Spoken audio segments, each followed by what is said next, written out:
त्यांना माहिती आहे की CET यावेळेस 2 वेळेस होणार आहे. इम्पॉर्टंट क्वेश्चन हा येतो भैया की दोघांपैकी सगळ्यात इम्पॉर्टंट अटेम्प्ट कुठला असणार आहे? माझा मेवाला अटेम्प्ट और मार्चवाला अटेम्प्ट. तर आपण या क्वेश्चनचा आन्सर सांगणार आहोत. त्या अगोदर फॉलो करा आणि लाईक करा व्हिडिओला. व्हिडिओ स्टार्ट करू आपण. प्रॅक्टिकली बघायला गेलं तर तुम्हाला फर्स्ट अटेम्प्टला लास्ट अटेम्प्ट समजून सामोरं जायचं आहे. जस्ट बिकॉज फर्स्ट अटेम्प्टमध्ये आणि सेकंड अटेम्प्टमध्ये कॉम्पिटिशन राईज बऱ्यापैकी दिसणार आहे आणि CETचा रिझल्ट यावेळेस JEE सारखा कॅल्क्युलेट होणार आहे. म्हणजे निगेटिव्ह मार्किंग नाही. तर दोघांपैकी ज्या शिफ्टमध्ये किंवा ज्या पेपरमध्ये तुमचे मार्क्स जास्त असेल तो पेपर कन्सिडरेशनमध्ये पकडणार आहे. जसं की JEE सारखं व्हायचं. त्यामुळं होऊ शकतं की तुम्हाला फर्स्ट अटेम्प्टला चांगले मार्क येऊ, सेकंडला कमी येऊ किंवा वाईस वर्सा पण होऊ शकतं.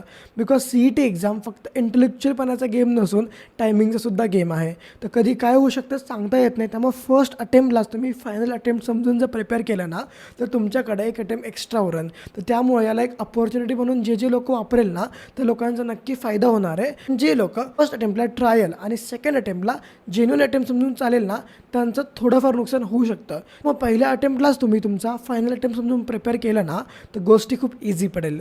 अशा व्हिडिओसाठी फॉलो करा.